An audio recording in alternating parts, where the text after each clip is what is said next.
Okay, let's unpack this. It is Sunday, February 1st, 2026. Here we are.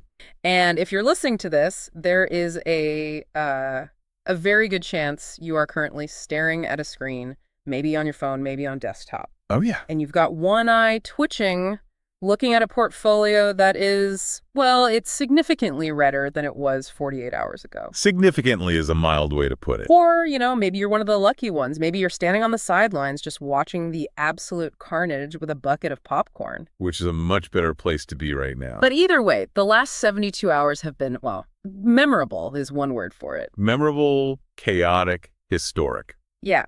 You can take your pick. It's been a rough weekend for a lot of people. Rough feels like an incredibly polite understatement. We are talking about genuine, old school, 1929 style panic in the precious metals market. It's at that level of fear. And the whiplash is the crazy part, right?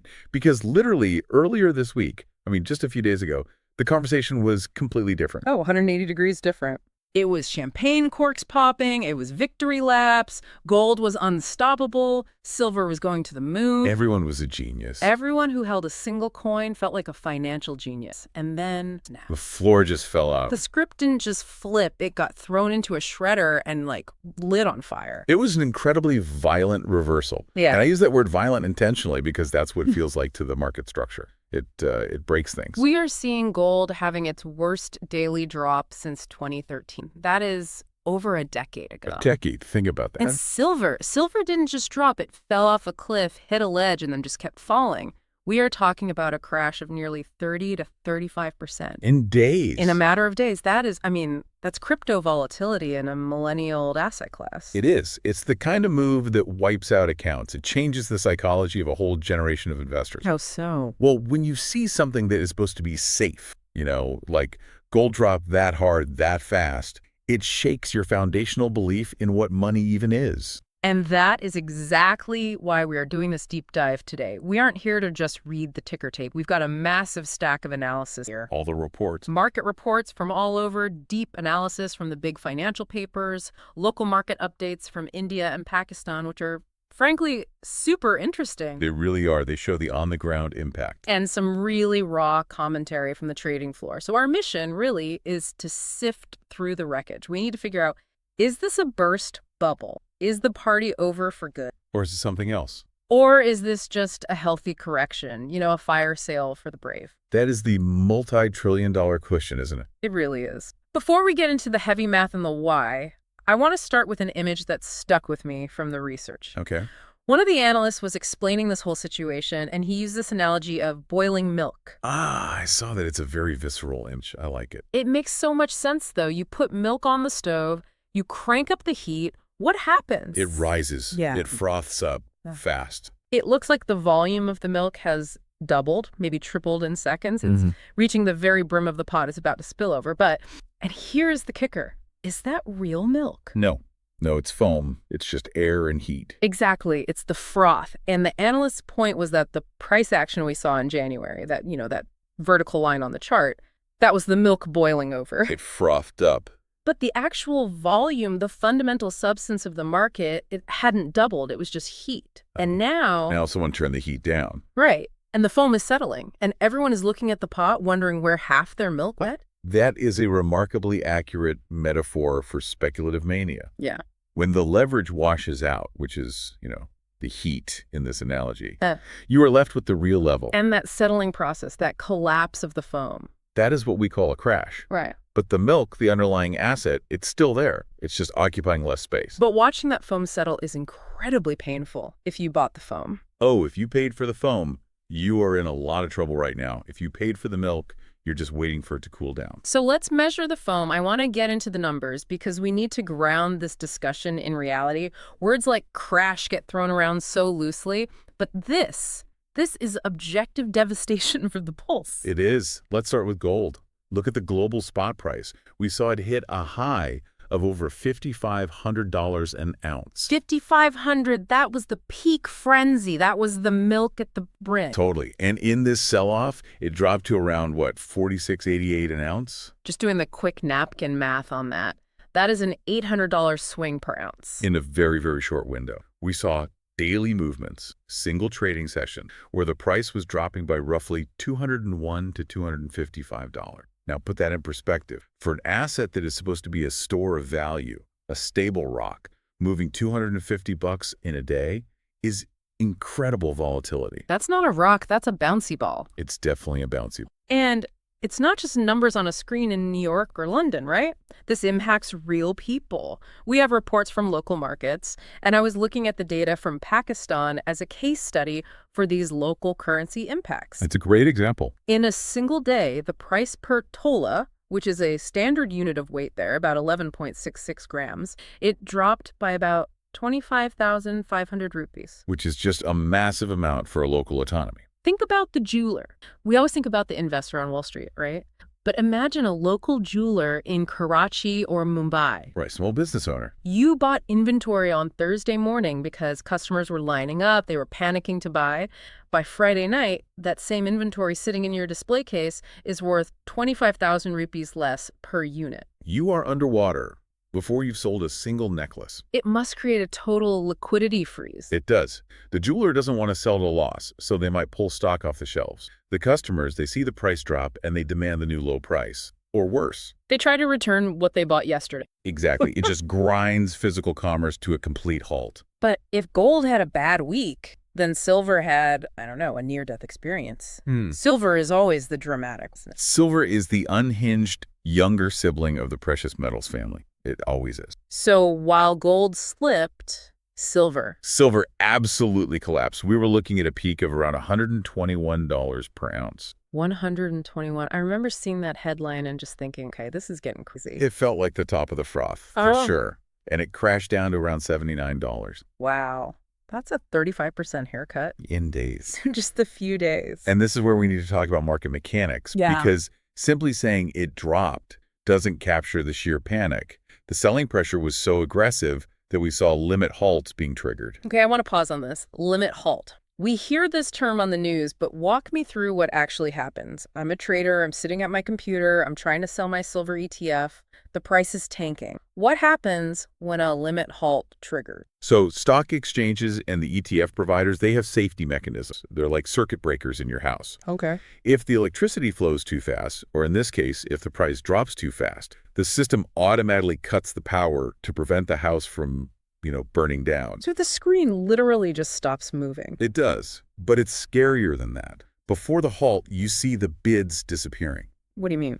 Well, usually there are people waiting to buy at slightly lower prices. Those are the bids. But in a crash like this, those buyers pull their orders. They just vanish. So there's no one to sell to. No one. So the price just gaps down. It jumps from $100 to $90 to $85 in seconds because there's no one standing there to catch it. It's a vacuum, a pricing vacuum. Exactly. And when it hits that pre-programmed level, say a 20% drop, the computers just slam the brakes. Trading stop. And you can't sell. You cannot sell. You cannot buy. You are stuck in the ride, and it is terrifying. We saw reports that circuit limits, specifically that 20% limit on gold and silver ETFs, were triggered.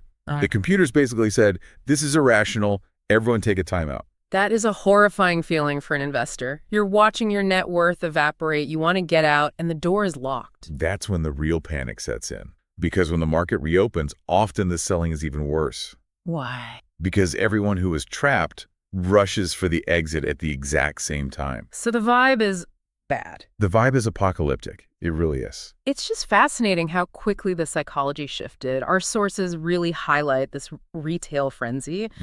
Just 3 or 4 days ago, people were buying at all-time highs.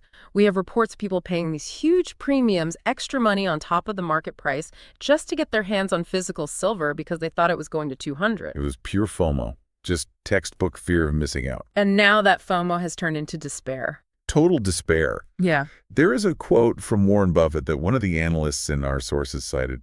Perfect here. Be fearful when others are greedy. And be greedy when others are fearful. It's the most famous quote in investing, and yet nobody ever follows it. Because it goes against our very human evolution. We are herd animals. If everyone is running toward the cliff, our brain tells us, hey, there must be something good over there. Right, run with the herd. And last week, the market was greedy, incredibly greedy. People were taking out loans to buy silver. And now, today, on February 1st, The market is fearful. Oh. Investors are holding their heads. The chat rooms that were just full of rocket emojis are now either silent or filled with people asking if they should sell everything they own. It really reinforces that psychological trap. We all think we're so rational, but when we see a line on a chart going straight up, our brains just break. They do. We assume it will go up forever. We extrapolate the last 24 hours into the next 24 years. It's called recency bias. It's a classic cognitive glitch. But markets, they act like gravity. The faster you go up, the harder you're going to fall. So gravity kicked in. Hard. But gravity needs a push. Things don't just fall for no reason. Something tripped the market. I want to move into the why. Triggers. Yeah, the triggers. We've identified 4 main culprits in the source material, 4 fingerprints on the crimes. And the first one, well, it's political. It is political, and it centers on the engine room of the global economy, the U.S. Federal Reserve. The Fed. It always comes back to the Fed. It always does. Specifically, we have reports and rumors swirling about the nomination of Kevin Warsh for Fed chair under the Trump administration. Kevin Warsh. Okay, I know the name, but why does the gold market specifically care so much about Kevin Warsh? What does he represent that scares gold investors? He represents a regime change. In central banking terms, you have hawks and you have doves. Right. Doves like low interest rates. They want to stimulate the economy, make borrowing cheap. They're easy on money. Hawks are the disciplinarians. The bad cops. They are. They like higher interest rates, tighter money, fighting inflation, even if it hurts economic growth. Kevin Warsh is seen as a hawk, a major hawk. So if Warsh gets in, the market thinks rates stay high. Why does gold hate high rates? I mean, gold is a rock. It doesn't have a mortgage. No, but gold has an opportunity cost. This is the key concept to get your head around. Okay. Gold is a lazy asset. It just sits there, doesn't pay you a dividend like a stock does, doesn't pay you interest like a bond. It just looks shiny. It's a pet rock, a very expensive, historically significant pet rock. A very expensive pet rock. Sure. Right. So you have to ask yourself, where does my money work hardest for? If I can buy a U.S. government bond, which is basically risk-free, and it pays me 5% interest, I am making money just by sleeping. Okay, that makes sense. But if I hold gold, I get 0%. So for me to hold gold, I need a really good reason. Usually that reason is inflation is eating my cash, or bond yields are too low. But if a hawk comes in... But if Kevin Warsh comes in and keeps interest rates high, say 5 or 6%, and inflation is only 3%, then real rates are positive. I can make real profit amounts. You can. And suddenly holding gold looks stupid. Investors sell their gold to buy those bonds. The opportunity cost is too high. So the mere rumor of a hawk taking over the Fed made big institutional investors, the guys moving billions of dollars, look at their spreadsheets and say, the free ride is over. Dump the gold, buy the bonds. Precisely. It signals that the era of easy money might be tightening up. And gold absolutely thrives on easy money. Then we have trigger number 2, which feels like a total paradox to the average person. It does. Good economic news. It feels completely counterintuitive. Usually if the news says the economy is great, you think, okay, markets should go up. But for gold, good news is often bad news. And we saw strong economic data coming out of the U.S. We did, which means the economy isn't crashing, people have jobs, manufacturing is okay. And if the economy is strong, you don't need a safe haven. You don't. You don't need to hide your money in a bunker made of gold bars. Right. You can put it in the stock market or in businesses or real estate. Gold is the fear trade. If there's no fear, there is no trade. And tied directly to that economic strength was the U.S. dollar itself. I saw the dollar index surged. Yes. The DXY, the dollar index, was up about 1.01%. Now, 1% doesn't sound like a lot to a normal person, right? If your coffee price goes up 1%, you don't even notice. But in currency markets, which usually move in tiny fractions of a penny, a 1% daily move is a massive jump, a sledgehammer. And since gold is priced in dollars? It's the teeter-totter effect. It's pure math. If the dollar gets stronger, if the dollar itself becomes more valuable, it takes fewer dollars to buy 1 ounce of gold. So the price of gold in dollars goes down automatically. It has to. Plus, think about the international buyer. If I'm in Japan or Europe and the dollar gets stronger, gold, which is priced in dollars, just got way more expensive for me to buy with my yen or my euros. So I stop buying. Or I buy less. Exactly. It just crushes global demand. So you have the Fed hawk scaring investors and the strong dollar making the metal more expensive to buy globally. It's a nasty double whammy. And then we have trigger number 3, geopolitics. Or rather, the cooling down of geopolitics. This is an interesting one because usually the world feels like it's perpetually on fire. but the sources mention a specific de-escalation. Which is good for humanity, but bad for gold. Sadly, yes. Gold loves war. It thrives on instability. And the sources specifically mention that tensions regarding U.S.-Iran relations and some diplomatic issues surrounding Greenland have de-escalated slightly. So less fear of World War III means less need for the bunker. Exactly. When people are terrified of missiles flying, they buy gold. When the headlines soften just a little bit, the war premium evaporates from the price. It's like canceling your hurricane insurance because the forecast cleared up. So we have the macro factors, Fed, dollar, geopolitics. But then there is trigger number 4. And honestly, this one feels the most human. Oh, it is. Profit-taking. This is the most technical trigger, but maybe the most powerful one in the short term. We have to remember prices had gone parabolic. Straight up. A vertical line on the chart. And when that happens, you have traders sitting on massive, massive paper profits. If you bought silver at $30 and it hits $120, you have made a fortune on paper. But it's not real until you sell. It's not. You haven't made a dime until you ring the register. And everyone, and I mean everyone, decided to ring the register at the exact same time. It's like a crowded theater where someone yells fire, but in this case, someone yelled cash out. This leads to the leverage trap mentioned in the research. I want to dig into this because I think this is where the why really clicks for people. Explain how leverage turns a simple dip into a catastrophic crash. Okay, let's create a scenario. Let's talk about a trader. Let's call him Dave. Poor Dave. I feel like Dave is about to have a very bad day. Dave is about to have a terrible, life-altering day. So Dave sees silver going up every single day. He wants in. He has to get in. Pure FOMO. But he only has $10,000. He wants to buy $100,000 worth of silver because he's greedy and he thinks it's going to $1 million. So he uses margin. He borrows $90,000 from his broker and puts in his $10,000. So he controls $100,000 of silver, but he only actually owns 10% of it. Right. He is leveraged 10 to 1. Now imagine silver drops just 5%, from 100,000 down to 95,000. That doesn't sound too bad. I mean, 5% is a normal day in some markets. In the real world, yes. But look at Dave's math. The portfolio lost $5,000. That $5,000 loss comes out of Dave's money, not the broker's money. So Dave started with $10,000. He lost $5,000. He has lost 50% of his actual money on a 5% move in the asset. Ouch. Okay. That's bad. And if silver drops 10%, Dave has lost $10,000. He has $0 left. He is completely wiped out. And the broker isn't going to let him go into debt to them. It's not a chance. The moment Dave hits that danger zone, the broker triggers a margin call. They send an alert. Dave, put more money in your account, NOW, or we sell your silver. And Dave doesn't have the money. Of course not. So the computer automatically, instantly, sells Dave's $100,000 of silver at whatever the market price is. And that forced selling drives the price down further. Which then triggers the margin call for Steve, and then for Sarah, and then for the hedge fund down the street that was over-leveraged. It creates a cascade of forced selling. A domino effect. It's not that people wanted to sell at $79. They had to sell because the math forced them out of the trade. That explains the falling off a cliff visual. It's a liquidation event. It's designed to clear out the weak hands and the gamblers like Dave. Exactly. It's brutal, but it resets the market. So we have a clear picture of the what and the why. But now I want to talk about the context, because when you see numbers like worst drop since 2013 or headlines comparing to 1980, it feels heavy. It feels significant. Let's move to the history books. History doesn't repeat, but it certainly rhymes. And this particular rhyme is getting very loud. The sources bring up two major historical comparisons, 2008 and 1980. Let's start with 2008, the global financial crisis. I remember that vividly. Everything crashed. Everything. And that is the key parallel. In 2008, we had a liquidity crisis. Everyone was broke. Banks were failing. Right. If you owned gold or silver, you didn't sell it because you suddenly didn't like it. You sold it because it was the only thing you could sell. You couldn't sell your house. You definitely couldn't sell your toxic mortgages. But you could sell gold. Gold is always liquid.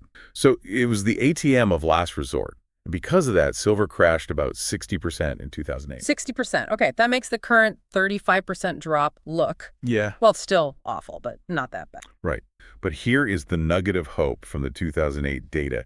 And this is what the bulls are clinging to right now. Right after that crash, once the forced selling stopped and the dust settled, what do you think silver did? It must have rallied. It didn't just rally, it exploded. It went up 448% over the next few years. Wow. It went from the absolute depths of hell to a new all-time high. So the crash was the slingshot. Precisely. That crash was a reset button. It shook out all the tourists, all the leverage, all the days, and set the stage for a massive multi-year bull run, So the takeaway is that crashes within a larger bull market. which many analysts believe we are still in. We're often opportunities, not endings. It's the pause that refreshes, even if the refreshment tastes like really bitter medicine. Okay, that's the optimistic history lesson. But then there's the other one, the darker one, 1980, the Hunt brothers. The Hunt brothers. This is one of the greatest, wildest stories in all of financial history. If you don't know this story, you really can't understand the psychology of the silver market. The sources mention Nelson Bunker Hunt and William Herbert Hunt, two Texas oil tycoons, like real-life J.R. Ewing. They were unbelievably wealthy. I mean, billionaire status, back when $1 billion was an insane amount of money. And in the late 70s, they were terrified of inflation. Just like people today. Exactly. They thought the U.S. dollar was going to become worthless paper. They were true believers in hard assets. So they decided to buy silver. But they didn't just buy a little. They decided to corner the market. They wanted to own so much silver that they could dictate the price to the entire world. And the sources say they bought 1/3 of the world's entire silver supply. 1/3. Just try to get your head around that. Two guys owning 1/3 of a global commodity. They were chartering airplanes to fly physical silver bars from Europe to vaults in Texas. They were buying futures contracts. They were buying everything not bolted down. And it worked, right? For a while, at least. Oh, it worked spectacularly. They drove the price from just a few dollars all the way up to $50 an ounce. In $1980. In $1980, that would be like hundreds of dollars today. It was a total mania. People were melting down their family silverware, their tea sets, their jewelry, just to sell it into the frenzy. But then came Silver Thursday. Yes.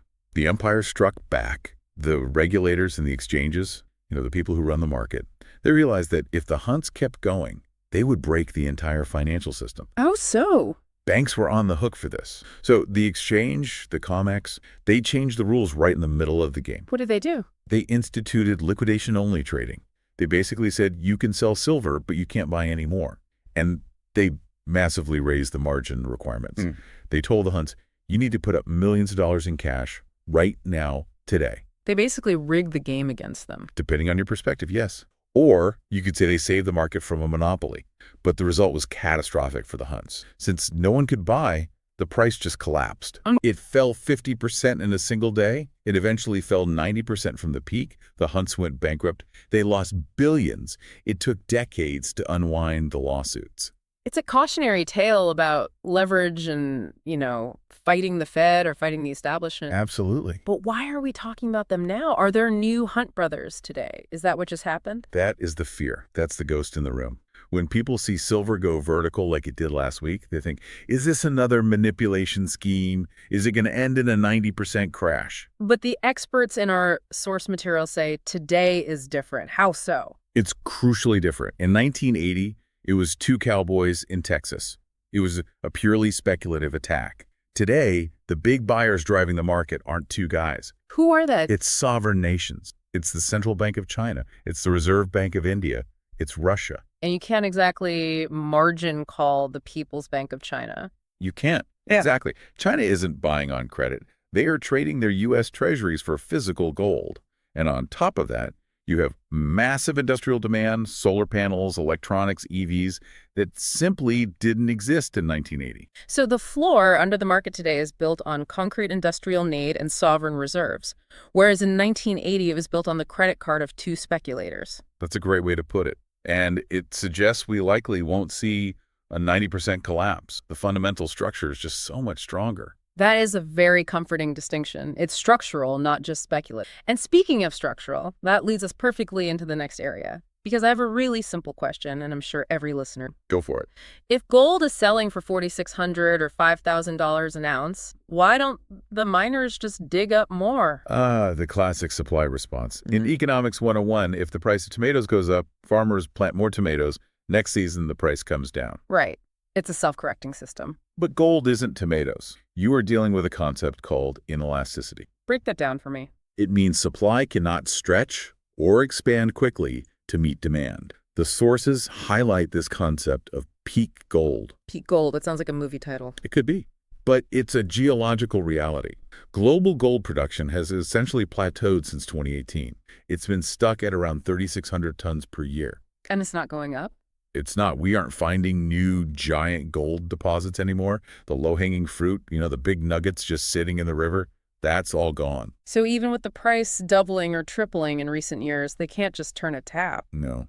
It takes 10 to 15 years to grow a new mine from discovery to production. 10 to 15 years. Years. You have to find it, prove it's there, get all the government permits, build the infrastructure, dig the giant hole. So if you start digging today because the price is high, that gold won't hit the market until 2040. And in the meantime, the sources mention that costs are rising. Dramatically. It's getting harder and harder to get the gold out. You have to dig deeper. The ore grade, which is the amount of gold you get per ton of dirt, is dropping steadily. So you have to process more dirt for the same amount. Exactly. And your energy costs are up.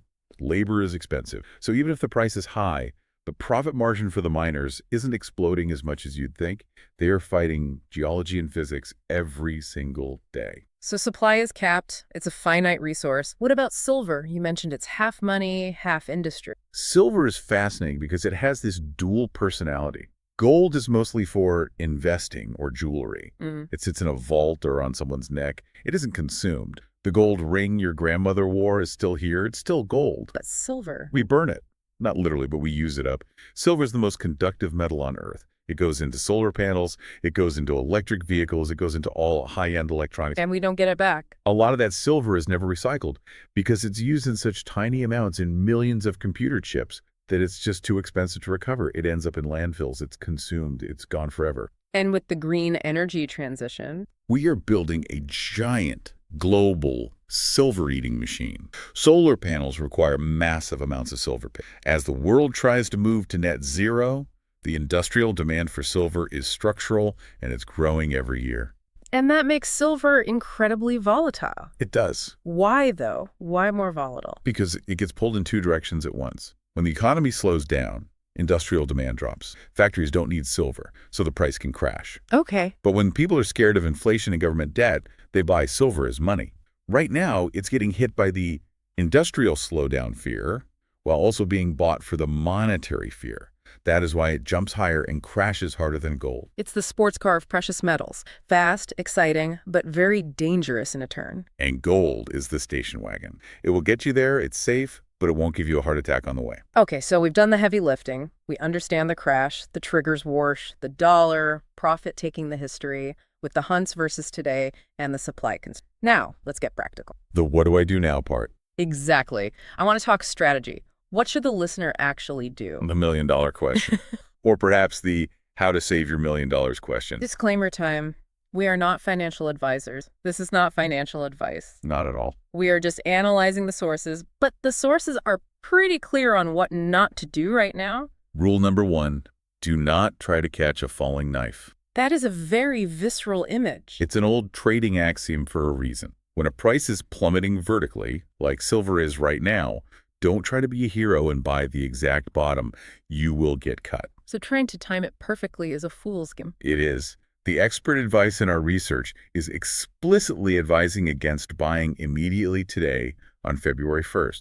The market is still shaking. The volatility is just too high. You don't know if the bottom is $79 for silver or 70 or 60. So patience is the strategy. Extreme patience. Wait for stabilization. The analysts are suggesting we need to see the price find a floor. What does that look like? It means it stops making new lows. For gold, they're looking at support levels around $4,800 or $4,600. In local currency terms, like the example from the Pakistan source, they mentioned looking for the 155,000 rupee level. The point is, let the market stop falling. Let it trade sideways for a bit. Let the foam settle completely. Let it settle completely before you even think about stepping in. This brings us back to the vegetable market lesson from one of our sources. I loved this anecdote. It's so simple, but so accurate. It's a great piece of street wisdom, the source said. If you go to the wholesale vegetable market at 4 a.m., you see the real bulk price of tomatoes, say $50 a kilo. That is Right. the real price. The fundamental price. But if there is a sudden shortage and panic, and you go to the retail shop at noon when everyone is fighting over them, you might pay $500 a kilo. Because of the scarcity premium and the panic? Right. But when the shortage ends, and it always ends, the price goes right back to 50. If you bought at 500, you just lost 90% of your money. The tomato is the same tomato. You just overpaid for the panic. And the lesson is, don't buy at the retail frenzy. That $121 silver price, that was the $500 tomato. Exactly. And now we are watching the tomato price come down. The smart money waits for the 4-point AM price. Now let's talk about how to buy. Because if you do decide you want exposure to gold or silver, the method really matters. The sources were actually quite critical of buying physical jewelry for investment. Yes. And this is a very common mistake, especially in some cultures. People think, I'll buy a gold necklace, I can wear it, and it's an investment. It's really not. Why not? Because of the spread. When you buy jewelry, you pay for the gold, yes, but you also pay making charges, the labor to design it. You pay for wastage. You pay the jeweler's profit margin and their rent. That can be 20 or 30% on top of the actual gold price. And when you sell it back to them, the jeweler only pays you for the melted gold weight. They don't give you a dime for the pretty design. So you lose that 30% immediately. You start 30% in the hole from day one. so what's the smart alternative? If I want to buy the dip, but I don't want to pay all those making charges. The sources strongly recommend paper gold or paper silver for pure investment. Things like ETFs, exchange-traded funds. Like GLD or SLV. Exactly. Or gold bees was mentioned in the Asian market context. How does that work? It lets you buy gold on the stock market, just like buying a share of a company. You buy a share that represents a fraction of an ounce of gold. You pay the market rate. The transaction costs are tiny, like 0.1%. And you don't have to worry about local shortages. You don't. If there's a shortage of physical gold in your city, the ETF doesn't care. It tracks the global price. It's a smarter, cheaper way to buy the dip without paying the panic premium or the making charges at the local shop. And what about for the disciplined investor? The one who doesn't want to watch charts all day and try to be a hero? The SIP, the Systematic Investment Plan. It's the most boring advice in finance, but it works. How does it work? You just buy a little bit every month. $500 this month, $500 next month. You set it and forget it. It's dollar cost averaging. Exactly. If the price is high, your $500 buys a little less gold. If the price crashes, like it has now, your $500 buys a lot more gold. So you automatically buy more when it's cheap. You do. You remove the emotion. You don't try to time the crash. You just accumulate steadily over 10 or 20 years. That brings us to the long-term view. Because despite this crash, despite the panic this week, despite poor Dave losing his shirt, the sources seem surprisingly calm about the future. That is the key takeaway from all of this analysis. The structural drivers for precious metals haven't changed one bit. And what are those drivers again? Debt. The U.S. national debt is mentioned at over $38 trillion. And some sources speculate the real liability, when you add in promises like Social Security and Medicare, is much, much higher. That debt isn't going away because Kevin Warsh might get nominated. No. No Fed chair can fix $38 trillion in debt with interest rate hikes. Yeah. And the central bank buying of gold. China isn't going to stop diversifying away from the dollar just because the price dropped for a week. In fact, they might see it as an opportunity. They might buy more because it's on sale. So the overarching thesis is the crash is a correction within a longer, ongoing bull market. It's a pit stop, not the finish line. That's how most of the analysts are viewing it. The fundamental reasons to hold gold: fear of currency debasement, insane government debt, geopolitical instability, all of those are still there. The price just got a little ahead of itself. The milk boiled over. Milk boiled over, and now it's settling back to the real level. So let's wrap this up. We've covered a massive amount of ground today. We have. It's a lot to process. We established that February 1st, 2026 is seeing a huge cleanup in the metals market. Gold down to the 4600s, silver smashed down to the high 70s. And we know it was driven by those Fed fears, the strong dollar, and a massive, painful unwind of speculative leverage. Poor Dave. We'll remember Dave. And we learned that silver is the volatile industrial metal that overreacts to everything, both up and down. And that supply is limited by peak gold, meaning the long-term floor should hold. You can't just print more of it. And crucially, we learned not to catch the falling knife. Let the dust settle. Patience pays. I want to leave the listener with a final thought. It's something that struck me while reading through the section on the U.S. debt. What's that? We spend so much time obsessing over the price of gold in dollars. Gold dropped $200, silver is down $10. But if the long-term trend of the world is countries and central banks moving away from the dollar, Which they are. and if the U.S. debt continues to spiral to 40 trillion, 50 trillion, I see where you're going with this. does the price in dollars even matter anymore? Or is gold becoming the only real money left in a world drowning in debt? Are we measuring the volatility of gold? Or are we actually just measuring the volatility of the dying? That is the provocative thought, isn't it? Maybe gold isn't moving at all. Maybe gold is the constant, the anchor, and it's the paper money in our pockets that is flickering like a dying light bulb, giving us the illusion of movement. Something to mull over while you watch the charts this. Remember, check your emotions before you check your portfolio. Thanks for listening to this deep dive. We'll see you on the other side of the correction. Stay safe out there, everyone.